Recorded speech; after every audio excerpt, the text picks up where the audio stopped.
Putting yourself in perspective can be tricky at times, but Bill Ramage has had a vision that has been in the works for 35 years. His art exhibit recently went up at the Compass Music and Arts Center in Brandon. PEGTV's Alex Brownell was there to learn more about what inspired Bill to create this installation called The Self. I've been working on an idea now for 35 years. It's taken different forms. It started in the other room across the hall. There are some head drawings. It started with those. Those go back about 35 years ago. Those morphed into what I call those empirical, because it's all about seeing. Basically, I just studied the information in the mirror.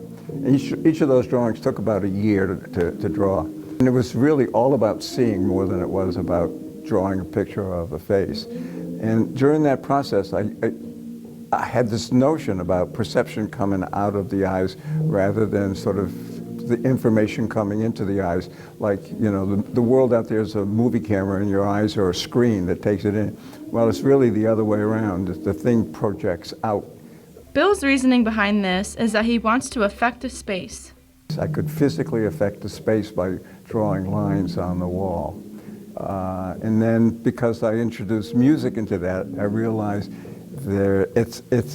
what you see is basically controlled by a mechanism that's in your mind.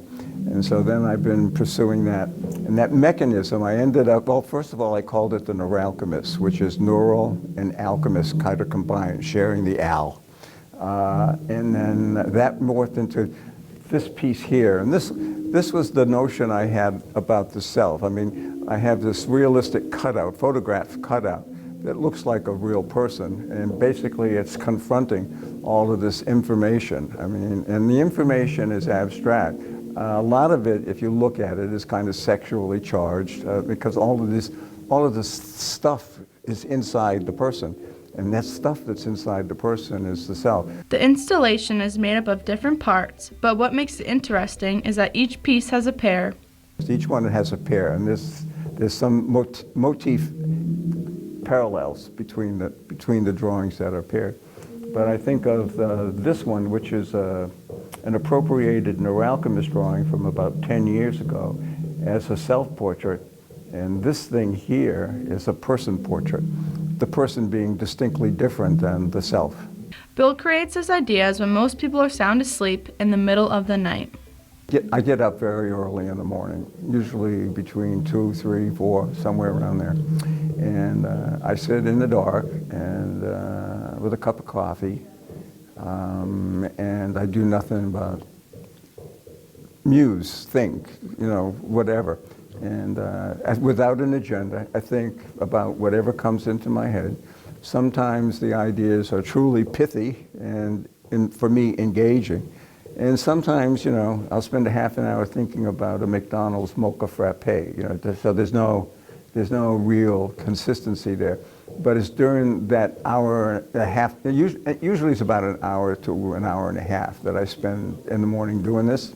And everything that I do comes out of that. Early in the morning when there's virtually no ambient sound, I live in Rutland, you know, the sound, it sort of doesn't leave your space at all. You can talk, and the sound just stays right there. So the sound is really, really interesting at 2 or 3 o'clock in the morning. And the darkness is really important. And in the summer, you know, you have to get up before 4:30 if you want to sit in the dark for an hour and a half. So every part of this installation has something to do with a personal experience that has happened to Bill throughout his life. The music, when I was in college, I had my best friend. He introduced me, first of all, to classical music. In my fundamentalist Christian life, there was no classical music. So it was Tchaikovsky's 6th Symphony, the Pathetique. I can remember it like, and it just opened up a whole different world to me. So Jimmy was important to me. Well, Jimmy introduced me to Patti Page. There was this real simple, this is one of the songs from an album called Seashells. And so, you know, that music to me is Jimmy.